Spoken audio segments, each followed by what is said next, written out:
Hi, my name is Jonathan Haidt. I'm the author of The Anxious Generation, How the Great Rewiring of Childhood is Causing an Epidemic of Mental Illness. I get invited to speak at schools or parents groups all the time, and I can't always make it. So I made this video for you to show in a group of parents or group of teachers to help you understand what's happening and to see that there's so much we can do to fix this problem. I'm going to be talking today a lot about collective action because the solutions to this problem are actually fairly simple, although the work is hard. If we do it together, we can get it done pretty quickly too. So I want to start this talk with two statistics that are really haunting me. One is 50%. That's the percentage of American teens who say that they are online almost constantly. That doesn't mean they're literally looking at their phone 16 hours a day. That would be impossible. But it means that the phone is always in their hand, and they're always checking it, and there's always drama going on. And even when they're in class, or even when they're at the dinner table, or when you think they're talking to you, they're never fully present. They're always thinking in part about what's going on their phone. So that's 50%. Here's the other statistic, which I just learned a week ago, 40%. That's the percentage of American 2-year-olds who have their own iPad.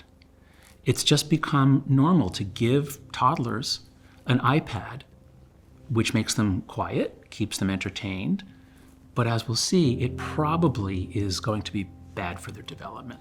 Those two statistics together show us that our kids, or at least half of them, now have a phone-based childhood. The rest of this talk is about what this phone-based childhood is doing to kids and what we can do to roll it back.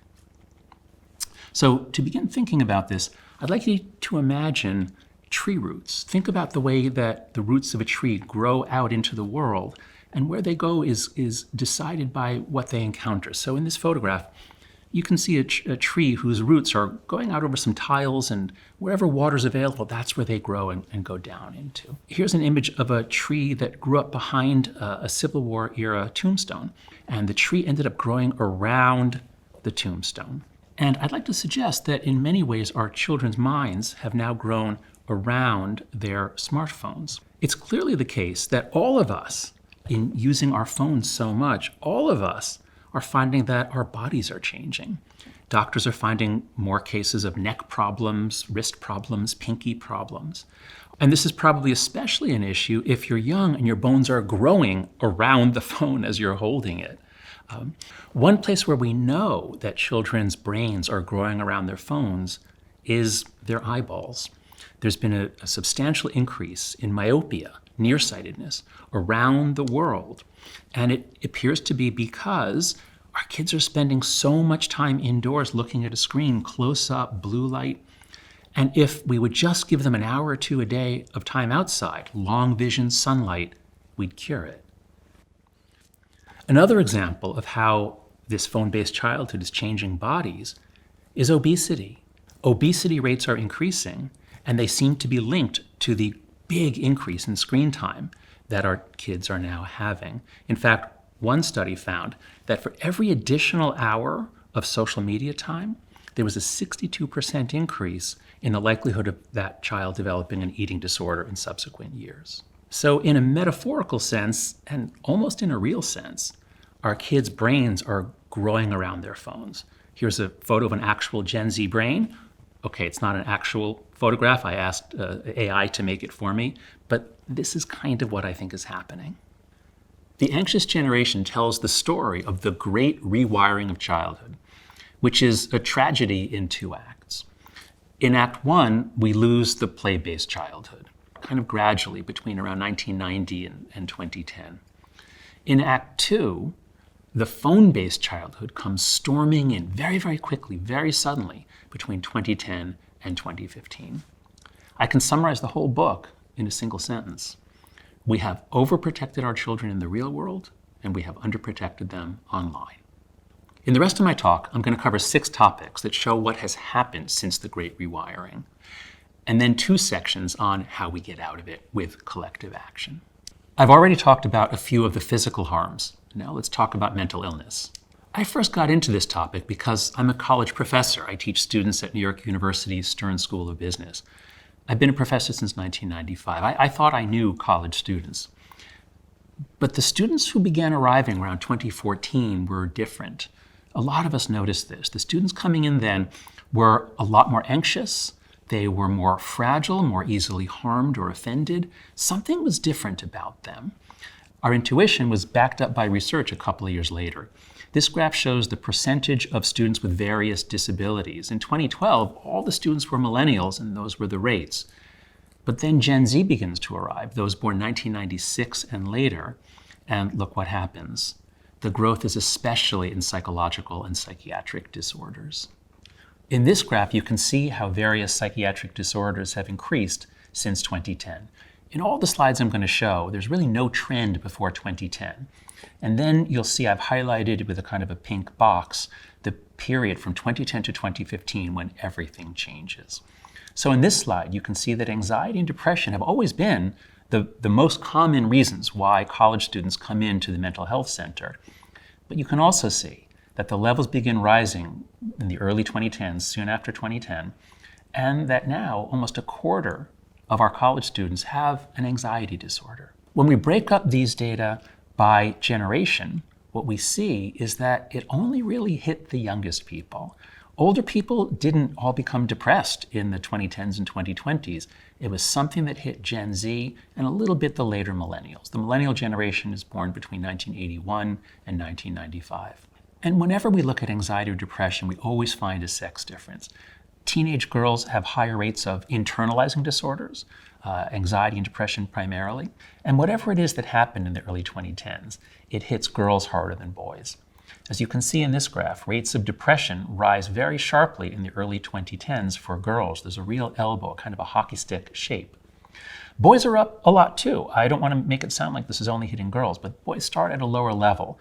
So the increase among boys is not quite as dramatic. Among girls, around a quarter to a third are having anxiety issues or depression. And we can also see in this graph that COVID was really just a blip. Yes, it made things worse, but the rise was baked in. The rise was happening rapidly since around 2012. This was not caused by COVID. Now, some people say, oh, come on, this is all self-report data. Gen Z is just more comfortable talking about mental illness, and that's good. That would be healthy. But if that were the case, then we would not see the same pattern, the same sudden increases in behavior that was not self-reported. But we do. This graph plots the number out of 100,000 American teens, ages 10 to 14, who visited emergency rooms for self-harm, mostly cutting and sometimes overdosing on their psychiatric medications. As you can see, no trend before 2010. And then the rate just explodes, at least for girls. And tragically, we find the same basic pattern when we look at suicide, especially when we look at 10 to 14-year-olds. What we see is that the rate is way up for both girls and for boys, and this really begins in the early 2010s. In fact, there was a 67% increase just from 2012 to 2013. So this trend shows up in behavior. It's not limited to what teens are saying about themselves. And it's not just us. This is what really shocked me. This is what made me change my research. I was all set to write a book on what social media is doing to democracy. I was going to just talk about what it's doing to teens in America in the first chapter. But as I was writing that chapter, and I collected all the data from all these other countries, I realized, wait a second, this isn't just an American thing. Something is happening to kids around the world, or at least around the developed world, where we have good data. We find the same sorts of patterns in the UK, in Canada, Australia, New Zealand. This graph shows the astonishing rise in self-harm rates for British kids, British girls in particular, deduced not from self-report, but from doctors' records. We see the same thing, a sharp, sudden upturn. So that's what's happening to rates of mental illness in many countries around the world. Now, why is this happening? So we have a global mystery. Since the early 2010s, young people across the developed world are becoming more anxious, depressed, and lonely, more likely to harm and kill themselves, less educated, less able to focus, hence functionally less intelligent. Why is this happening? There's only one theory on the table. No one's even proposed an alternative theory that can explain why it happened internationally. And that theory is the Great Rewiring theory, which is that we lost the play-based childhood gradually, and then we gave our kids a phone-based childhood rather suddenly. You can see the loss of the play-based childhood with this simple demonstration. If you're doing this in a large group, I hope you'll try it right there in the room. At what age were you let out? At what age could you go out the front door, get on your bicycle, go to a friend's house, you and your friend go hang out, you get candy, ice cream, whatever. And if this was you in first grade, then your answer is 6. You were 6 years old. If you didn't get that freedom until, say, 7th grade, then your answer would be 12. So think of your number. And now answer by generation if you're in a group. So first, just people who were born before 1980. If you're 1980 and earlier, then you're Gen X or baby boom.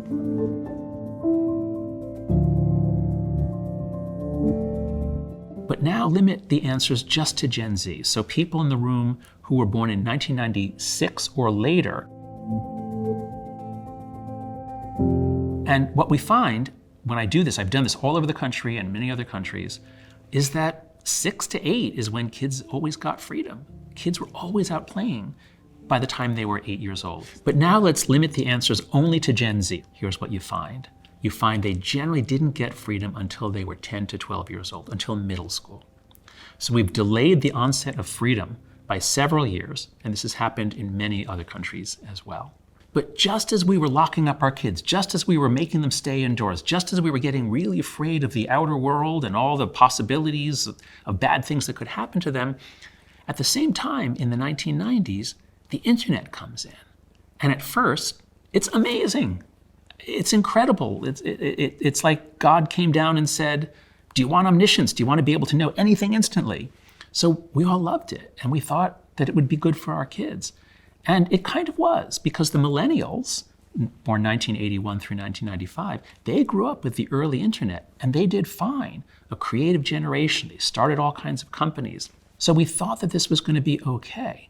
But as you can see in this graph, the first wave of the internet came in the 1980s and 90s. It's the personal computer plus dial-up internet originally.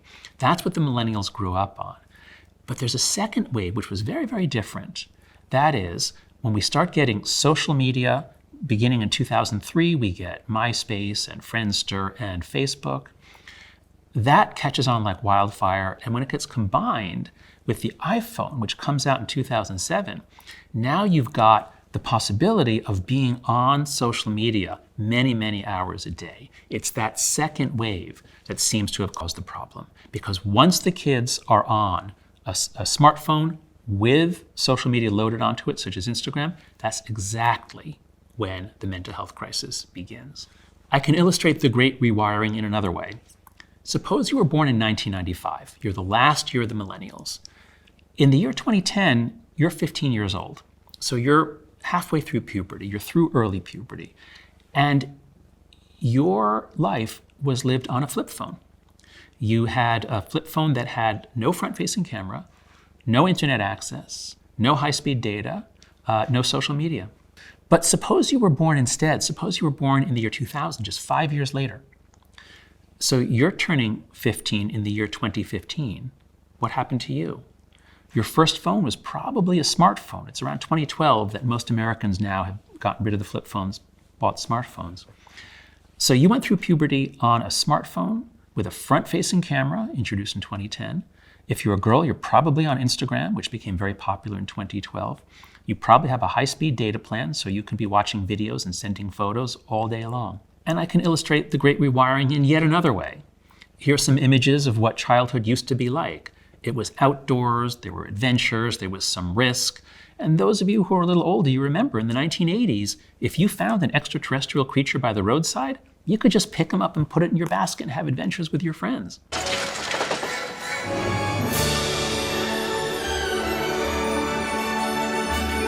By 2015, childhood has become very solitary. In fact, if you're a boy, you can't go over to your friend's house to play. If you go to his house, how are you going to play video games? You have to go home where you have your headset, your screen, your avatar, and then you can play multiplayer video games. And of course, if you're a girl, everything's happening on Instagram and a few other platforms. So again, childhood has become much more solitary, much more lonely. And I can illustrate the great rewiring in yet another way. by showing you data on how Americans spend their time. There are long-running surveys that have tracked how many minutes people spend doing all kinds of activities, one of which is hanging out with your friends outside of work and school. And what you see in this graph is that young people, age 15 to 24, used to spend a lot of time with their friends. Older people are married, they've got a job, they're not hanging out with their friends. But young people, of course, they're hanging out with their friends until they get their first smartphone. Once they get an iPhone, time with friends plummets. And as you can see here, it drops and drops and drops. The last point on this line is 2020, during the height of COVID lockdowns, May of 2020. The point before it is 2019. For the older generations, you can see how COVID lockdowns decreased their time. You can see a bend in the lines. It decreased their time with friends. But you don't even see that bend for Gen Z, because they began social distancing as soon as they got smartphones. And even when they're with their friends, they're often just looking at their phones. And it starts way before adolescence. We are stuffing devices into kids' hands. As I said, 40% of our 2-year-olds have their own iPad. Here you see a little video a father put up on TikTok. He was so proud of his son, how quickly he can engage in these various activities. But just imagine his brain growing. Imagine those roots growing on a boy who has this level of stimulation many hours of every day from the time he's 2 to the time he's 18. It's going to change things. We've also all discovered that if we simply give our kid our phone, we can then do the adult things that we need to do. In the anxious generation, I focused on the mental illness, on those harms, but there are so many others. I have a whole chapter, chapter 5, listing 4 foundational harms that are happening to boys and girls. So the first is social deprivation, which I just talked about. Kids aren't hanging out with their friends nearly as much as they used to. Second is sleep deprivation. When a kid has access to a device at night, many of them are addicted. They're going to be using it under the covers. They're going to be staying up late. They're going to be caught up in the drama. They sleep less since 2010. The third is attention fragmentation. These devices are constantly interrupting our kids, making it harder for them to think, harder for them to think through a problem, harder for them to read a book. And the final one is behavioral addiction. These devices and apps are designed to hook children. They are designed to stimulate the child with exactly the trigger that will keep them on, and between 2 and 10% develop something that sure looks like addictions. Compulsive use, and if you take the device away, they're going to be anxious and irritated and just very unhappy. But there's so much more happening to girls. I had to have a whole chapter, chapter 6, just to go through all the different kinds of harms that are happening to girls who are heavy users of social media. The chronic social comparison, the perfectionism, the different kinds of aggression that happen between girls on social media. Girls are under relentless pressure to look amazing, and these platforms offer them all kinds of editing tools to look like something that they're not. For all these reasons, time on social media is particularly hard on girls. Now let's talk about attention fragmentation. In 2015, Martin Weigel invented the term attention fracking. Fracking is a way that was discovered to extract oil from the ground that was previously inaccessible. You break up the rocks, you pump it full of water, you pump out the oil. And in the same way, social media companies found that if they can crack up your attention, interrupt you, get little bits of time from you, they can suck out a lot more attention and sell it to advertisers. Research shows that our kids are being constantly interrupted. One study found that the average was 237 notifications per day, with many kids over 1,000 notifications per day. Social media that is short videos is perhaps the most powerful way of fragmenting attention. In fact, TikTok knows exactly what it's doing. On my Substack, After Babel, you can find an article that is composed mostly of TikTok's own words. These are quotations that are in some of the lawsuits when attorneys general are suing these companies and they're able to find reports from inside the company. We know what they're saying based on their own internal studies and findings. Here's a quote from TikTok employees. Compulsive usage correlates with a slew of negative mental health effects like loss of analytical skills, memory formation, contextual thinking, conversational depth, empathy, and increased anxiety. In addition to interfering with essential personal responsibilities like sufficient sleep, work-school responsibilities, and connecting with loved ones. TikTok is fragmenting and fracturing attention and drawing it out to sell it. The net effect is that our kids are learning less and they know less. In 2023, Derek Thompson had a very powerful article in The Atlantic where he looked at long-term trends in educational outcomes. What you can see here is that from the 1970s through 2012, America made slow but steady progress in improving the educational outcomes of its kids. But then this happens. After 2012, the numbers go down. And the 2024 results just came out. Many people had been expecting that it was COVID. Therefore, as we get past COVID, kids will recover, they'll respond, the scores will rise. But it's not happening. What we see instead is that the top students, those in the top quarter, are doing about the same or a little bit worse, but those in the bottom quarter are doing much worse. We see this in many data sets. Whenever you break it up by high versus low, whatever is happening, it's hurting the students at the bottom much more than the students at the top. And it's not just us. This graph shows data from PISA, the one global survey we have of education. And as you can see, as in so many of the other graphs I've shown you, no trend before 2010 or 2012, and after 2012, we get drops around the world.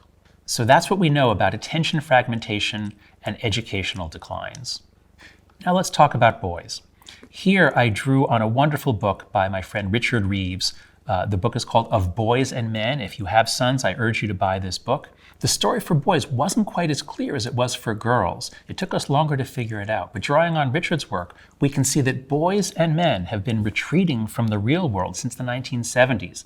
They're doing worse compared to girls in occupational outcomes and especially in education. School is becoming increasingly less welcoming to boys. We get rid of recess, shop class, a lot of the things that boys really would enjoy more. And we replace it with just more time sitting in a chair trying to learn. As boys are withdrawing their efforts from school, the virtual world has gotten more and more amazing since the 1970s. The video games get better and better. The porn gets more gripping. So boys found themselves not enjoying school, but really putting a lot of time into their virtual lives. And what happens is then they miss out on all the real world adventures, the things that will toughen them and strengthen them and teach them to deal with risk. All of that goes out the window because they're sitting somewhat motionless for so many hours a day. The way I've come to think about this is that there are dozens or hundreds of companies that are fishing for boys. They're doing everything they can to hook boys by giving them quick dopamine. Dopamine is the neurotransmitter that is released when we are making progress towards a goal.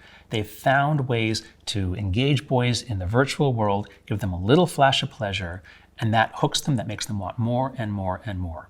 It starts with the video games, these amazing video games that are tailor-made to keep them playing and playing and playing.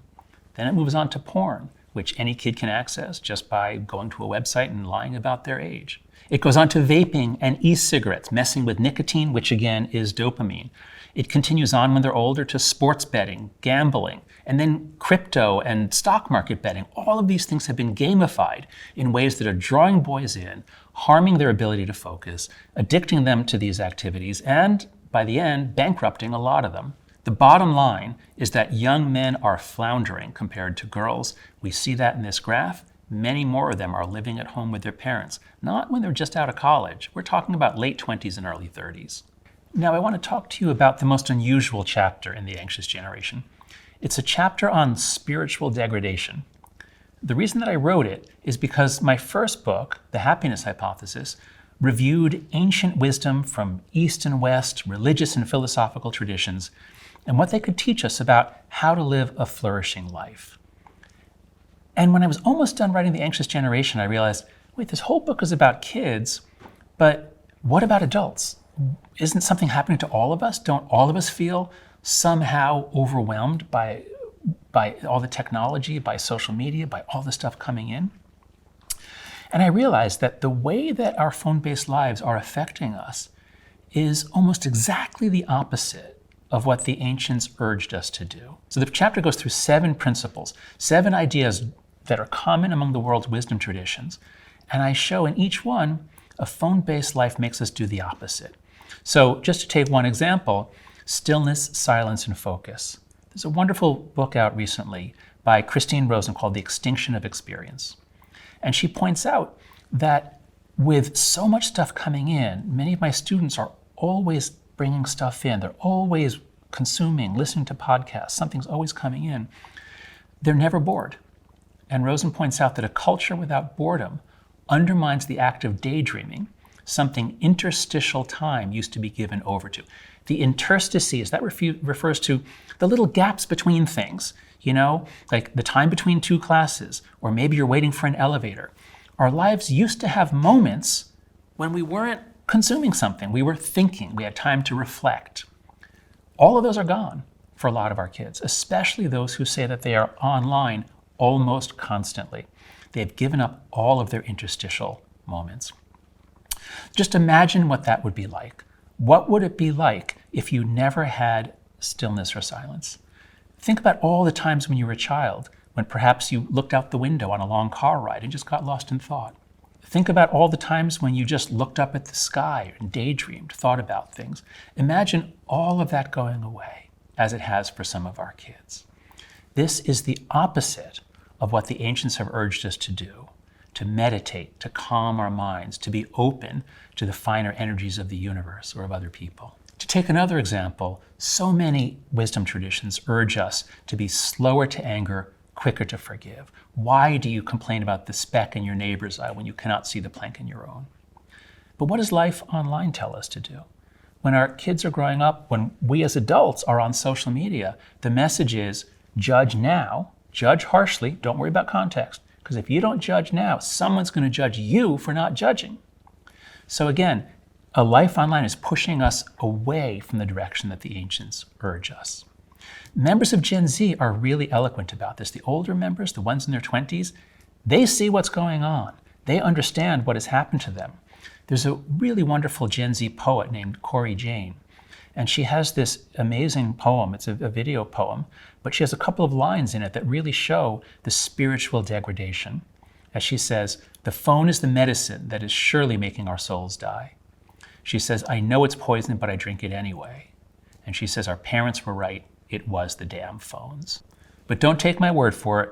Here is Corey reading the poem. I think our parents were right, it was the damn phones. We laughed when we were children, hearing it's that Snapgram and InstaChat and FaceTalk. They didn't understand, they couldn't even say it right. I thought I knew better than them. They didn't know what it was like having a world at the tip of our fingers. We scrolled through the trash so much we have headlines tattooed on our skin, wires for veins, AI for a brain, and they may not have understood, but they were right, it is the damn phones. A drug in my pocket dependent on stimulation, but can we blame us? We were but children when they were given. We didn't know how to stop it. If I added up all the hours I spent on a screen, existential dread and regret would creep in, so I ignored this fact by typing away. And it's not like I can throw away my phone. It's how we communicate, it's how we relate, it's the medicine that is surely making our souls die. I used to say I was born in the wrong generation, but I was mistaken, for do I not do everything I say I hate? When I look in the mirror, I see a ghost staring back. I try not to think too much about who I would be without technology. The character behind the phone screen has become self-aware. Almost worse than being naive, for I know it's poison, but I drink anyways. We used to be scared of robots gaining consciousness, a lie by the media companies to keep us distracted, as to not ourselves become conscious of the mess that they have created. We are the robots, we are the products, and so I sit and I scroll and I rot on repeat. Sit and scroll and rot until my own thoughts are what is being fed to me on TV, until my own feelings are wrapped in celebrities, until my body is but a tool of my political identity, and so I sit and I scroll and I rot. And so I post on the internet how the internet has failed us so that I do not fail my internet presence. I think our parents were right. It was the damn phones. And once again, I can illustrate this with data. The saddest graph in the whole book is this one. There's a survey that's been given to high school seniors every year since the 1970s. One of the questions on it is, I feel that my life is not very useful. Do you agree with that? Do you disagree with it? And when we plot out the percentage of American high school seniors who agreed with it, it was always around 8 or 9%, very steady over many decades, until 2012. And then it goes shooting up and it basically doubles. Because once our kids adopted a phone-based childhood and they're just consuming content, in a sense, their lives are not very useful. They're just the product in the attention economy. So here's yet another reason why our kids are in a deep spiritual crisis. And this, I think, has to be a contributor to the rise of suicide rates. So I know that what I've been showing you is shocking, depressing. This is a major, major problem. But here's the amazing thing. We can actually solve this if we work together. There are 4 simple norms. There are simple principles Now, the work is hard, but we can do it if we work together. Here they are. First, no smartphone before high school. You can give your kids a flip phone. You can give them a basic phone if you want to be able to text them during the day when they're out and about. But don't put a supercomputer in their pocket that allows the world to reach them, that allows these companies to reach them with social media accounts. Now, this also applies to an iPad. An iPad is just as addictive as an iPhone. I'm not saying they can never use yours on a long ride.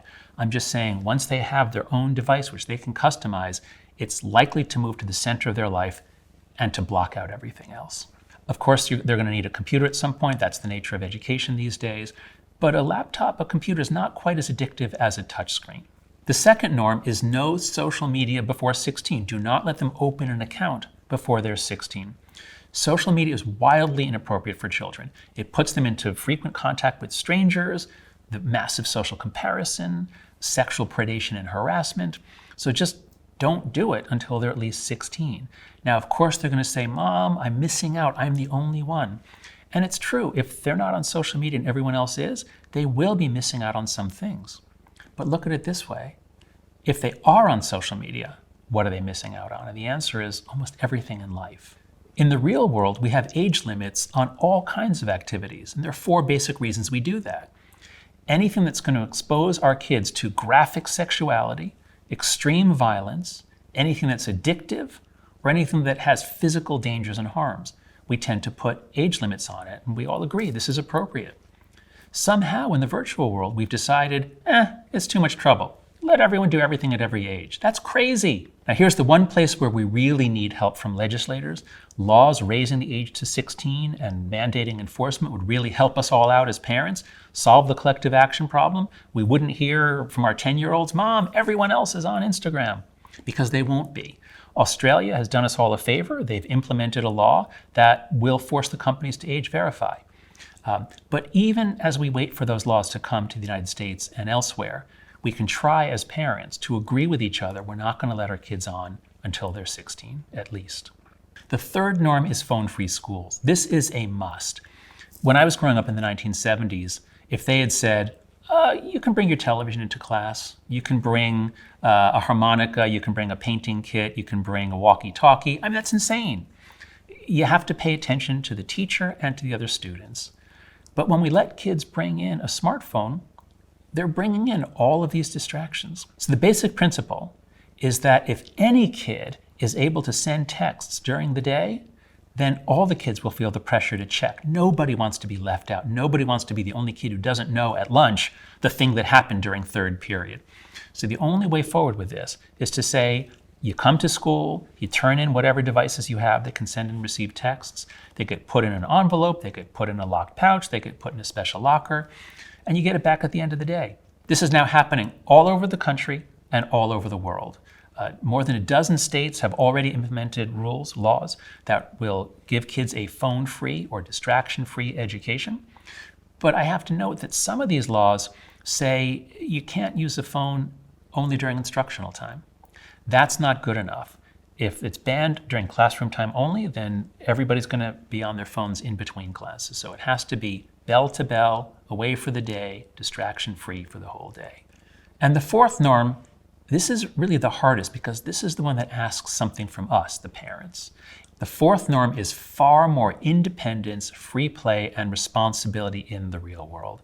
Because this shouldn't just be about taking away the screens. What we're really up to here is giving our kids an amazing childhood, the kind of childhood that many of us had with adventure out in the real world. And so if we're going to reduce their screen time, reduce the degree to which they're sitting in front of a touch screen for 8, 10, 12 hours a day, we need to give them something great to do. We need to give them independence, risk, responsibility. And this is why I co-founded an organization called Let Grow with Lenore Skenazy, a woman who wrote the book Free Range Kids. One of our most powerful projects is called the Let Grow Experience.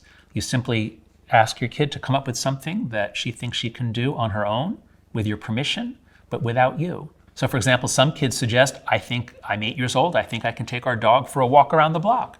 Or I think I can walk to a store 3 blocks away and get a quart of milk. And you let them do it, and they come back, and the effect is transformative. When we give our kids some independence, they feel useful. They feel competent. They're happy. Here, see for yourself. Independence is the key to developing happy, well-adjusted children.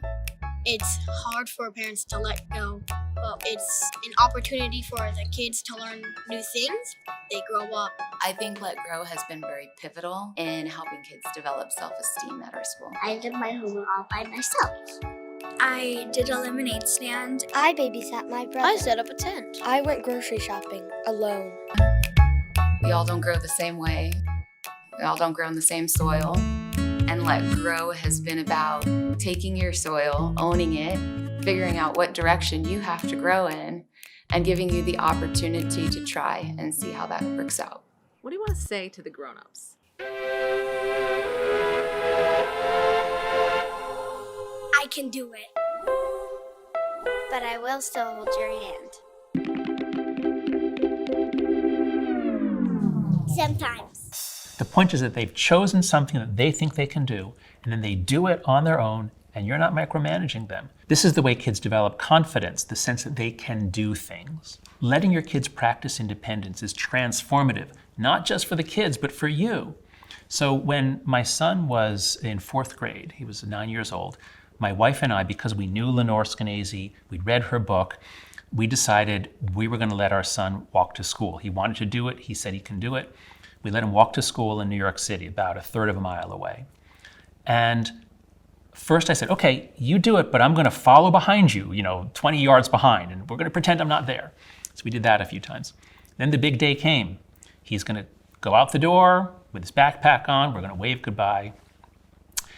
And then what do? We pick up our phones, because we gave him a smartphone. We didn't know any better. We gave him a smartphone so we could track him. So he heads out. We're hunched over our phones, watching the little blue dot move west, move to 7th Avenue, which is a very complicated intersection. Our hearts are in our mouths. Will he make it? And we watched the little dot slide across the street. He did it. So that was the first day. I mean, it was really a challenge for us, not him. It was really a challenge for us. The second day, we do it again. We're watching the blue dot, but we're less nervous. Still nervous, but less nervous. And then by the third day, we're not nervous at all, and then that was it. We didn't track him anymore. And that's because anxiety habituates. The cure for anxiety is to expose yourself to what you're afraid of and see that nothing bad happens, and then it lessens. That's what the Let Grow experience does. It doesn't just change the kids, it changes us, the parents. In fact, Lenore helped me write the chapters of advice for parents and schools, and here are some of her top tips. All are described in the book. You can also find a lot more advice at letgrow.org. And here's another idea that flows out of my discussions with parents who are saying, are you saying we need to raise our kids without any screens? No, because screens do all kinds of different things. And here I think is a hopeful way to think about this. Stories are good. Humans are a storytelling animal. We've always taught our children by telling stories. So one kind of screen time is perfectly good. Imagine your kid watching a movie, a long story about people in a world that has moral values. They're watching it on a big screen with another person. It's still social. So if we think about story time, well, that's generally good. But here's what's bad: fragmenting time. If your child is given an iPad or a phone to play with, what are they going to do? They're going to do all sorts of things. They're going to watch videos. They're going to switch from one video to another as soon as it gets boring. iPad time or iPhone time is training in attention fragmentation. So those are the two ends of the spectrum. Story time under some circumstances can be really good, whereas iPad time, fragmenting time of a child sitting alone is generally not good for them. There are all kinds of things in between. We all have to make our own choices, but I hope those are some principles that will guide you. So those are the 4 norms. Once again, no smartphone before high school or age 14, no social media before 16, phone-free schools, and more childhood independence and free play. Now let's talk about what schools can do. So here again are the 4 norms, and clearly 2 of them are most relevant for schools. So norm number 3, phone-free schools. It's very important that the phone-free school run from the beginning of school to the end. A lot of schools are doing it just during instructional time, but that means that everyone's on it, on their phone during recess, during lunch, and in between classes. So a phone-free school has to be from the beginning of the day to the end of the day.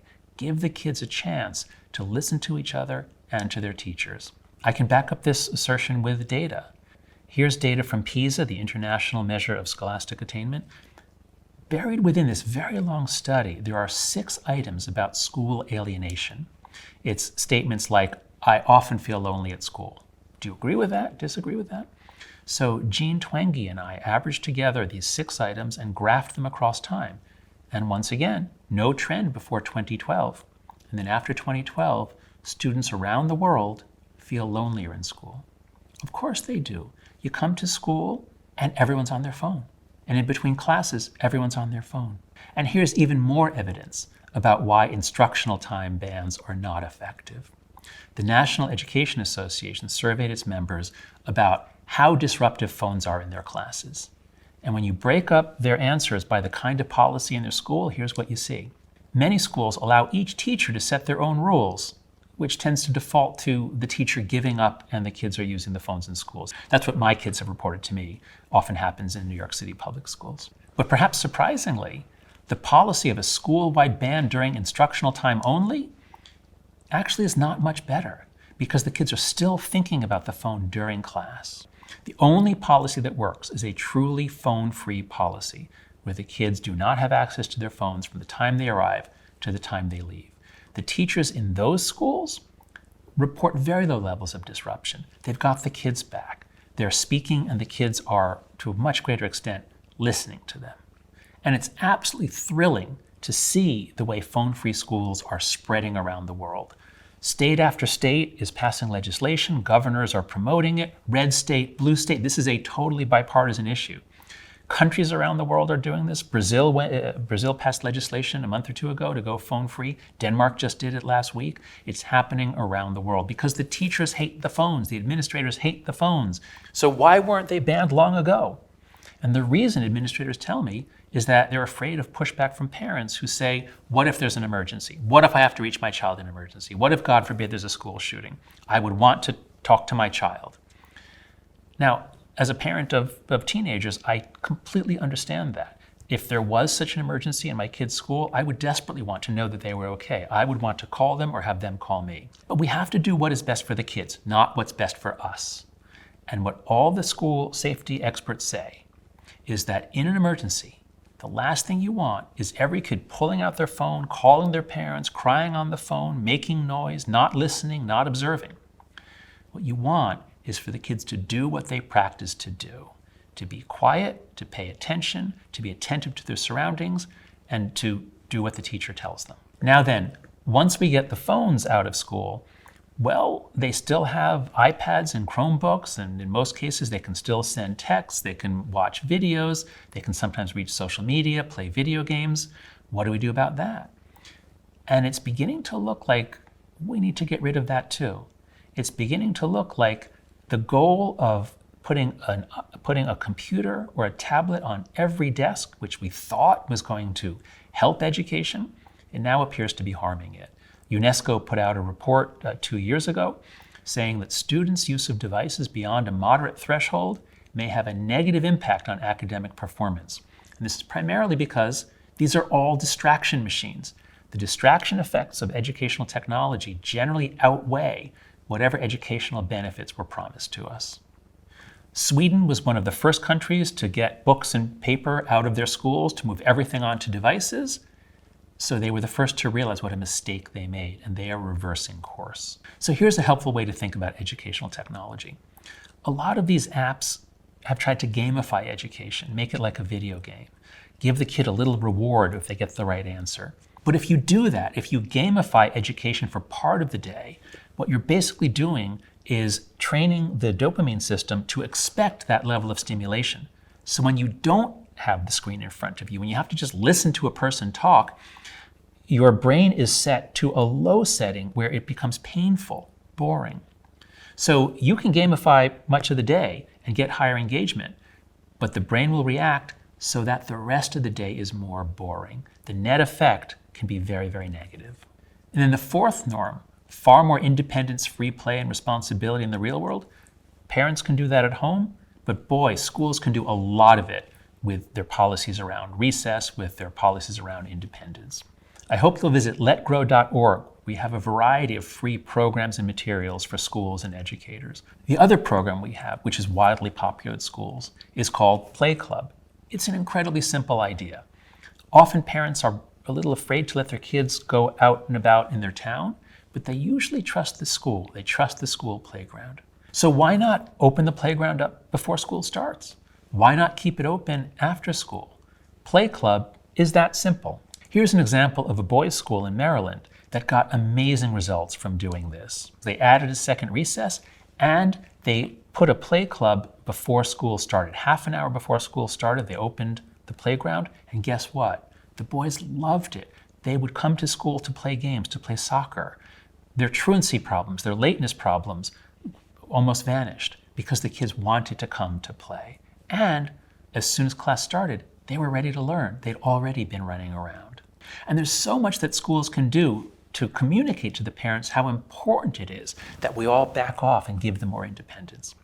So for example, when my son switched from elementary school to middle school, on the first day of class, they invited all the parents to come, they sat us down in the auditorium, they gave us some orientation materials, and then they said, "This better be the last time we see you in the morning. We want you to let your kids come to school by themselves." So in conclusion, our children's brains have been growing around their phones, kind of like the way this tree has been growing around this tombstone. Now this sounds awful. This is a gigantic problem. But here's the amazing thing. We can actually solve this. We can roll back the phone-based childhood if we do it together. So if you're watching this video with other parents or other teachers, congratulations, you're already taking collective action. And whether you're alone or with others, I invite you to join the movement. Come to our website, anxiousgeneration.com. We have a lot of materials for you as parents, as teachers, as legislators, and as Gen Z. And please sign up for our Substack, afterbabble.com. It's a free Substack. You'll get roughly once a week a mailing with our latest research. If we work together, if we stay strong, if we support each other, we can win.